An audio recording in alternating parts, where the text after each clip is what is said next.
Writers, when you get your book back from your editor, there's a good chance that some of your pages are going to look like this, which can make it feel like there are snakes inside your stomach. And I totally understand, because the first time I ever had an industry professional look at some of my pages and they came back covered in red, I freaked out, panicked, felt like an idiot, all of the above. I looked at those pages and I was like, I edited these. Like, I worked so hard on them, and they are covered in red marks and comments and questions and am I a terrible writer? What's wrong with me? Oh my god, what does the editor think of my writing? Now I'm on the other side of the screen where I'm the one who's making all the red marks, and I have two messages to give to you if you're preparing for the editorial process or if you have your book out with an editor right now. First is that you can't hear how your own language use sound. You know exactly what you meant to say, so it's hard for you to tell that the meaning isn't coming across on the page. Or because you've read it 5 bajillion times, the rhythm of all of those sentences and paragraphs is in your head, so it feels correct, and it's really hard for you to spot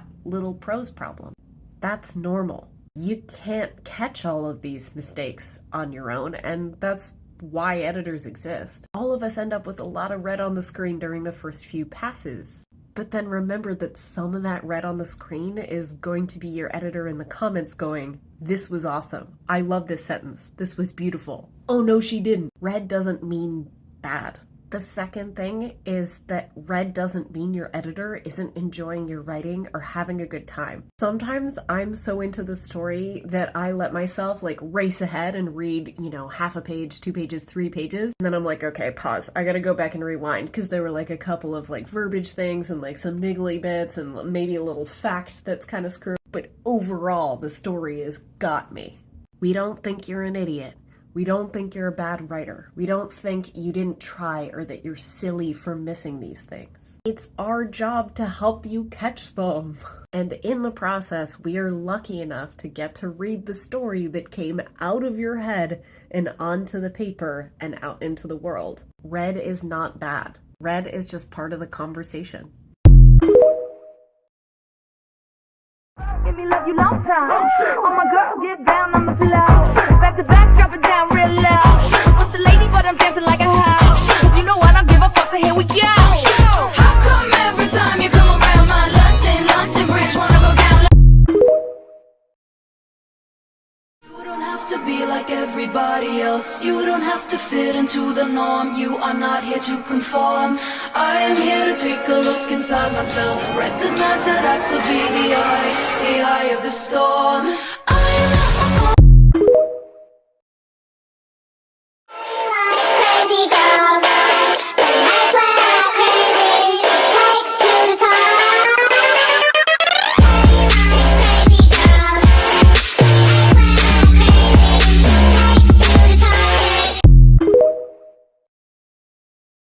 If you have an idea for a book, a movie, a poem, a song, any idea in the world, if there's one thing that I can get through your head, it's this. Everything is like everything else. Abbott Elementary is like Parks and Rec. Young Gravy is like Lil Dicky. Every romance novel is like every romance novel. We are constantly drawing information and inspiration from the things that we like. And so the things that we create might be a little bit similar. That doesn't mean we shouldn't create them. A white woman's Instagram. Latte foam art. Tiny pumpkins. Fuzzy comfy socks. Little girl gon' get a gun from a gangster. Run, little girl, bang. Ha. Say that again, I didn't quite hear ya. Mess with the wrong bitch in the wrong era. I've been at work and I got my badge of honor. Honey, I've changed so much since I last saw ya. Hamilton wrote the other 51. How do you write like you're running out of time? Write day and night like you're running out of time.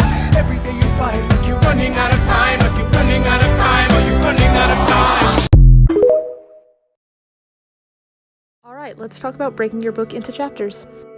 The average length of a chapter is between 1,000 and 5,000 words, but really 3,000 to 5,000 is your best range. Now, how do you know when it's time to switch to a new chapter? I personally like to switch mine when the point of view changes, but really anytime there's a change, you can switch. Like maybe it's a change in setting, time, place, a new character's introduced, a new plot point's introduced, anything. Just really anytime there's a change. Oh, and a great way to end your chapters is with a cliffhanger.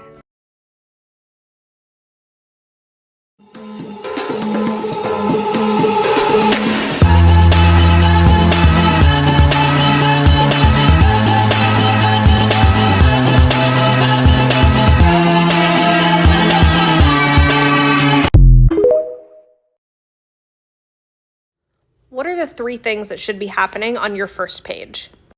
If you're a writer, listen up because this is important. First sentence, setting. No! Voice, hook, adventure. Okay, so I know the adventure part might be controversial, so we'll get there in a minute, but let's talk voice first. Voice is that thing when you meet someone at a party and there's something about them that you like, but you're not quite sure what it is. Could be the way they talk. Maybe they're shy or sweet or giving you manic pixie vibes. Either way, it is the essence of your character and the first introduction that a reader is going to have when they pick up your book. 2, hook. I'm not saying it has to be some catchy marketing ploy, but we need to know what is going on. The most important things are the hardest things to say. Voice. I was 12 going on 13 when I first saw a dead human being. Hook. Let's look at another one. Welcome to the beautiful Sinclair family. No one is a criminal, no one is an addict, no one is a failure. Voice. It doesn't matter if one of us is desperately, desperately in love, so much in love that equally desperate measures must be taken. Hook. Okay, so let's talk about adventure. It's part of voice and it's part of hook. It's the covenant that you're making with your readers to say, the first page is important and we're going somewhere. So when you're writing or editing, make sure we know your character right away. Make sure there's a hook so that we as readers know the adventure we're going on and we're excited about it. Happy writing. So if Derek was a sophomore back then, how old was he?